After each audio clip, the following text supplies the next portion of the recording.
G'day, this is Captainoob, and this is an R8 revolver. This is based on a real-life firearm called the Smith & Wesson Model 327, and I believe the R8 name derives from its CSGO incarnation. I looked it up online, and everyone was talking about this thing on CSGO, so there you go. So the difference between this and the vanilla game revolvers, other than the obvious that it's different, is this thing has 33.3% more ammo capacity. It's got 8 shots instead of 6, which is kind of helpful, I guess. You're not going to say no to an extra couple of shots in your magazine cylinder. That's the word. So, in real life, this thing fires the 357 rounds, but obviously, without a munitions patch, this thing's just standing... So in real life, this thing fires the 357 Magnum rounds. I think some of the barrels actually state that on them, but it's chambered in the vanilla game 44 Magnum, which the bullets are quite different, but honestly, whatever, it's close enough. There's probably a munitions patch out there to get that set right, but I think using the vanilla game ammo just makes it easier, so if you're a stickler for those finer details, you might consider using munitions. Lastly, this thing comes with custom sounds and animations, so it doesn't feel like just a reskin of the vanilla game revolvers, which is great. Let's get into the attachments. First of all, we've got the receivers, and there's one interesting one here that's a little bit different from your normal ones. So all of this is pretty much the same as a 44 Magnum from vanilla game, but it's got a burst receiver, which is going to turn into like a Revolver AN-94. You'll shoot it in like a 2-round burst rapidly, so a little bit more DPS, but you're going to be losing out on maximum damage compared to the advanced receiver here. And according to this, it's even got better DPS. Now, that's interesting. I suppose that rate of fire there is not indicative of how fast this thing actually fires. It might be like an automatic thing, but it's rated at 18 for automatic, so don't worry about that. I'm certain that the burst receiver will have a better DPS, but we'll go for maximum per shot damage on this one with an advanced receiver. Can you see better now? Let's move on to the barrels. Now you can have a Medusa snub-nosed barrel there, which if you want a giant fireball out of the front of this thing, then go on right ahead. You got a short barrel, a Taurus barrel will increase your range by a significant margin. A heavy barrel will do that even further, and you can even get this cool integrally suppressed barrel, which would assume that there's the seal between the cylinder and the barrel is absolutely perfect, because I watched a Hickok video where you hold a little bit of paper to the side of a revolver where the air might escape when the bullet goes off, when the cartridge fires, and it rips the paper, it shreds it. So that would probably create a lot of sound that the suppressor can't take care of if there was air escaping there. So it has to be mega sealed, right? And even if you look at some of these other barrels, you've got just that tiny little, is that an air gasket there? So who knows? It's a video game, so we won't think about it too much, but I think that's kind of interesting. But the suppressed barrel integral style looks actually pretty cool, but you can also attach a suppressor onto other barrels. You get slightly better range out of this one, so we'll use this heavy barrel. And for the grips, you can have a standard, improved, redwood, wood, or carbon fiber, lightweight grip and sighting speed. But this one increases your recoil control, the big wood grip, so we'll go for that one instead, because, you know, these rounds are pretty big, 44 Magnums or 357s, whichever one you want to give it. There's also a round conversion here for 38 specials, which doesn't use the vanilla game 38 rounds. Maybe a little bit of an oversight, but you get slightly less damage, but a better rate of fire, and of course, better DPS. Might be interesting, might synergize well with the burst receiver. But if you want maximum per shot damage, you've got the hollow point there for 220, which is not too bad. You've also got the Spire one. Enhanced penetration and range with higher recoil, reduced damage, and fire rate. Interesting. Penetration. Is that what we want out of a revolver? Might be interesting to actually find out. Rat shot is just multiple projectiles, but since it splits that damage between those projectiles, not usually a good thing. And this is SWC. I'm not entirely sure what that means, but improved damage and armor piercing, moderate recoil. So perhaps a mix between the hollow point and the Spire rounds, but we'll go for maximum damage on this thing, and we'll move on to the sights. You can have standard sights, glow sights, which are nice and green, don't mind that. A Basker, you'll mount that on that top Picatinny rail, and many other different reflex sights and holographics, including this one, which seems to have a laser sight on top of it. You might actually aim with the laser sight. That's cool. We've seen that before, but it's cool to see that on a revolver, I suppose. Particularly if the recoil is going to make this revolver push up in your face. as you fire it. There's also options for scopes. This one's a see-through scope, and a medium scope here is a proper vanilla game TV medium scope, which might be overkill for a revolver like this, but screw it. I'm going to make this happen. I'm going to do sniper status up first. Next, you've got the muzzles. You can have a bunch of muzzle brakes, including this gigantic cookie one if you're that worried about recoil. There's also options for suppressors, including Pew and Erector. I'm sure I've seen that suppressor before, and obvious dick jokes aside, that's kind of cool, I suppose. Stick a couple of fusion cells in with some wires. It almost looks like an induction coil for like a Gauss weapon. And we've got also legendary effects provided by legendary modification. We'll skip over that thing, even though something like two-shot or instigating would be awesome for this thing. And you've also got an option to chuck on laser sight or a flashlight on the bottom of this thing. Why not? I mean, we're going to give our a position anyway at some point, so you may as well put a laser sight on it, make it better in close quarters. And you've also got a skins thing here. If you want to download an extra skin pack for this thing, a couple 100 megabytes to do it, but it'll give you options for different paints. Not as much as I thought there would be, but there you go. There's a 357 Magnum written on the barrel there. We're chambering 44s, mate, and we're a little bit out of touch. Anyway, so we'll throw on the worn one because it's dark. It's super sniper statusy now. Like, that's a stealth revolver if I've ever seen one. Just try to have fun finding a holster where that actually fits and is comfortable, because I don't think you would be able to. Anyway, so that's our R8 revolver. Let's talk about getting this thing, get a few more, and start experimenting. The R8 revolver starts showing up in your level list at around level 25, so I've found this suppressed advanced one, and to my surprise, if I scroll back up here, there's also a Gauss variant of this. I had no idea of this thing's existence until I saw it just now. I don't think it's a unique version, but it's certainly a little bit different. I don't know. Maybe like great minds think alike. I was thinking about having like a Gauss inductor on the suppressor, but nope, they don't need a suppressor to do that. So there's our revolvers, expensive like they are in real life, but let's see if you get what you pay for. There is also a unique variant of the R8 revolver that is not the Gauss revolver. That's just another standard version, an improved futuristic version. I'm talking about a real unique with a name and a legendary effect. So what you want to do is go to the edge of the glowing sea, which is located here, and then get yourself up on that highway. Instead of walking all the way around to do it, you can do that in your own time. I'm just gonna grapple hook up here. And once you get up to this, find the big trailer. You'll find a raider and her dog, or his dog, depending on who spawns here. And you'll find the dismantler up on here. Hell yeah. Bullets exploded impact, dealing 15 area effect damage. It's an explosive legendary effect with a Gauss thing. That's cool. Alrighty, well, that's all of our thingos. Let's show you what modifications we can put on those things. You can do up the Gauss one a little bit. I've got a rapid receiver on it, which according to this reduces the fire delay or removes the firing delay, which is good news. I also got a wood grip on that thing just to increase recoil control. Hollow point rounds for maximum damage. Basket sights because they're cool.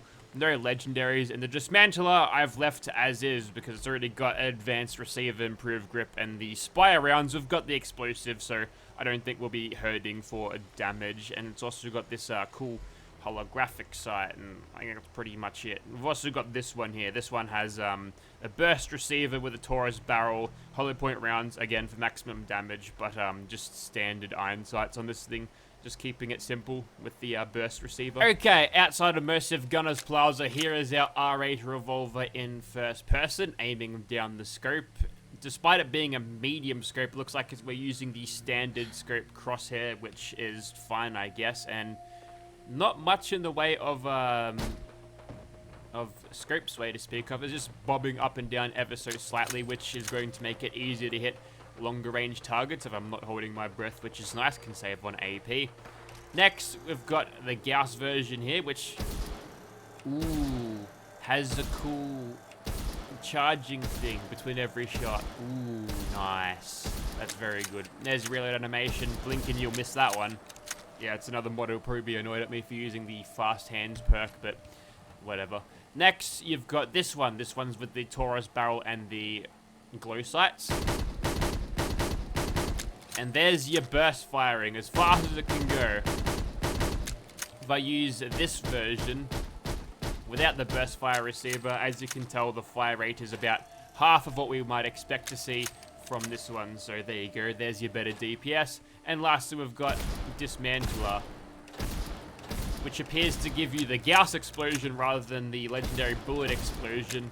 That'll be fun to use, but I think you get the idea. Let's begin. Also, we've got like a gunner operator outfit, but we've got a gas mask because Stalker just come out, and you know, gas masks in apocalypses are cool again because Stalker. Also, we're still in the blonde Sheila era, so Bridget's got a blonde head of hair in this, and we'll continue doing that until the blonde Sheila era is over. Okay, let's begin. First of all, gunners. Just over 1,000 damage for that first hit, which is pretty good. Unfortunately, we won't be able to carry much in the way of gun fu streaks. So what I'm thinking is, instead of taking 2 shots to... Well, my AP is coming back very slowly indeed. Should have put the, what's it called? The powered legendary effect on some of this stuff. So I'm regenning AP at a normal rate. Anyways, so the idea is I'm going to take out these turrets. That should give me enough gun fu to one-shot these guys. We're doing auto crits now. We just eat up AP just a little bit too fast to make the big long gun fu streaks effective. But even still, we can just keep taking easy pot shots at them. Not really noticing our extended ammo capacity, but I'm sure that'll come in handy. An extra 2 shots, what, 33%? So nothing to be sneezed at, but it is nice to have that little bit of extra, I suppose, leeway. Between reloads, you don't have to do quite as much, and so far, so good. As soon as they come into range, we can easily one-shot these guys, but yeah, the suppressor might be just eating our range away a little bit too much to make this a truly effective weapon for long-range sniping, like we saw the other 3-shot revolver. The one that Doom made originally was Redux. I can't even remember the name.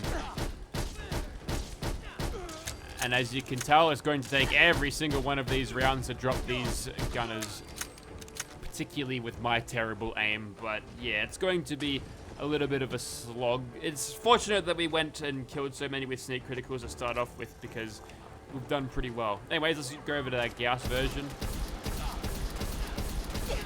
So it looks like if I don't let this thing charge up, it's going to be not doing that much damage.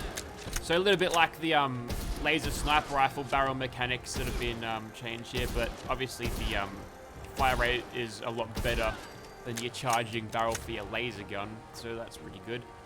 I do appreciate having that extra damage though. Doing something like that, pretty satisfying, I must say. I think let's go over to this one now, our burst fire thing.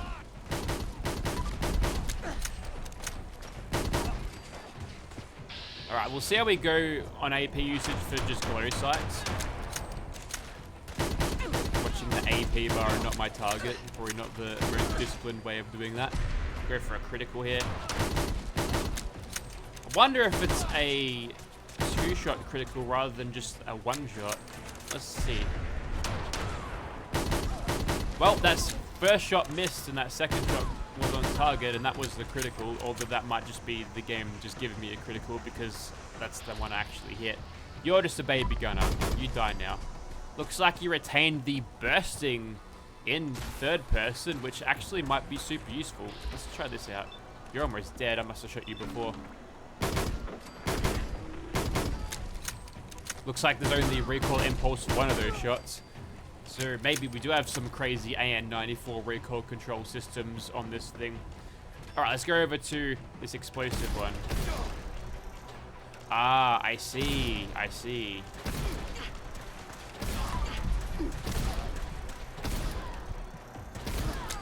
Whoa, that's not very fun, is it? I'm gonna go back over to this one. You have no name.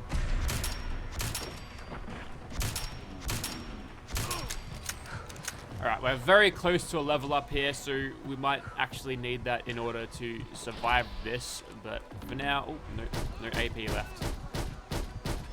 I'm used to getting it back way faster. It's my fault. Okay, Mysterious Stranger shows up for absolutely no reason. I think what's going on over here is we've got some Rust Devils that are engaging, so let's give them a bit of this. According to this, we're in caution at this stage, which is great. A good distraction from the Rust Devils. Now we're in danger. We're getting slightly closer every time. Well, whoever that gunner is, he's getting messed up by some flamethrower. There he goes. And there we go. There's our level up. Okay, well, we'll go back over to Gauss 1 for a second, and then we'll finish this. Yes.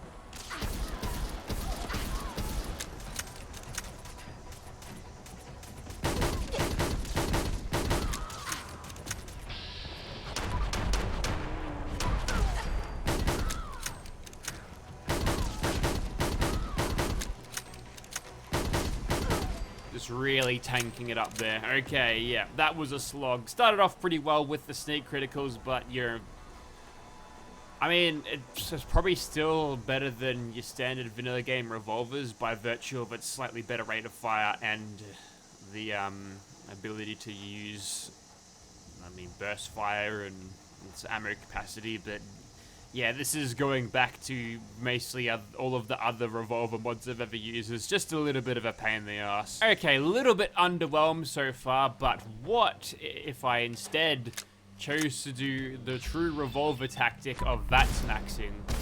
I feel like that is the way to go for a weapon like this, and now that Swan's cleared out all of his friends over there, I suppose we'll just start shooting them. Yep, we're getting sneak criticals. At least one we did. But just over 1,000 damage for those things, which is pretty good. We'll just sort of creep back because, yep, okay. Now it's back to using VATS criticals. Hoping for some 4-leaf clover procs here. Definitely liking the AP usage better on this one. That seems to be one of its strong points, which is great. And the good thing about using VATS with a weapon like this is that no matter what, your shots are going to be fully charged every single time. So you can boost the fire rate up quite a bit should you use VATS or have a quick VATS run. If we compare it to, say, something like our burst shot version. Excuse me, one. Where are you going? Oh, I'm not even a threat anymore. Oh, there's a farmer there. No wonder I wasn't getting sneak criticals that whole time. So scarcely hitting him for over 500 damage whilst we're using this thing in burst fire mode. Crits still are okay though because there's 2 shots of course, but still. It looks like the way to go would be to VATS max. I'm going to try it with this basket version without the explosives and see how we go.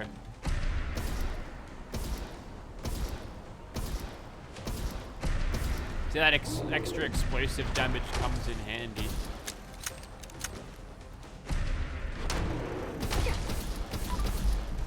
But no spamming on this trigger.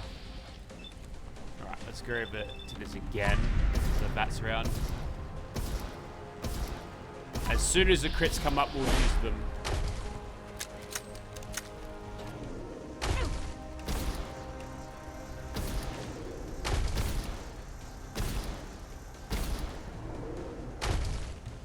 You still hit me over that.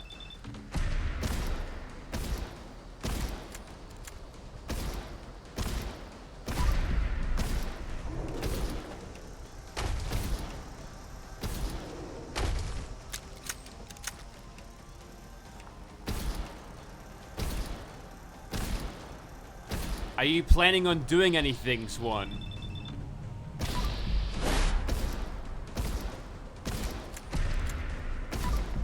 Alright, almost there.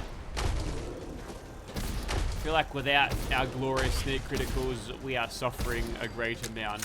So, okay, a little bit underwhelming. I'm going to put a suppressor on a non-scoped version so we can use that a little bit. And maybe, just maybe, the stealth revolver VAT smashing approach will make this a more formidable weapon. But, yeah, the Rhino M1 has got this thing covered. Okay, maybe I'm being too harsh on this thing. 357 is obviously not an endgame cartridge, so maybe I'm expecting a little bit much out of this after the Rhino M1, right? So anyways, with that in mind, let's try to kill this ghoul quick smart. So far, so good with our reflex sight. Instead of the scope, we'll go over to third person here just so I can shoot this guy without the weapon bouncing around in my face, making it hard for me to see. Actually, I might try to lure those ghouls over here, because if they do, I might be able to get a little bit of extra gun food damage on Big Mama over here. Yeah, I'm not too worried about getting hit by those guys, that's for sure. Torso shots should do the job. Let's not put any of this up to chance, and we get a couple extra shots on you.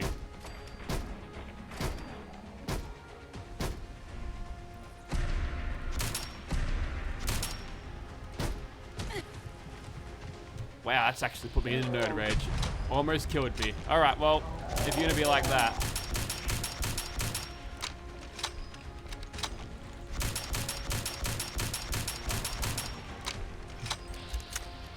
Some of our AP is back. Ooh, almost. We were probably a meter away from disaster there.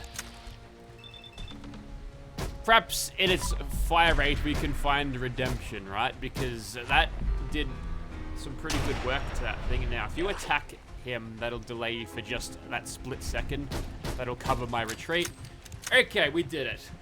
Just barely. How much health do we have left? 35 out of 12, 33. Yeah, look, I think you get the idea. So that there was the Smith & Wesson R8 revolver, and it's a well-made weapon. I think it looks good, it feels good, it shoots well, it's responsive, it feels like it's got some power behind it, but the damage numbers here, at least on very hard difficulty, make it sort of hard to justify. You could argue on a survival difficulty where your enemies don't have a 50% damage reduction before you factor in armor, this would probably be better, considering that it's going to be a little bit lighter than most of your heavier rifles. There's a lot of advantage to using it in that sort of fashion. But yeah, definitely not an endgame weapon. Something to use, excuse me, Mr. Bloatfly. Get out of here.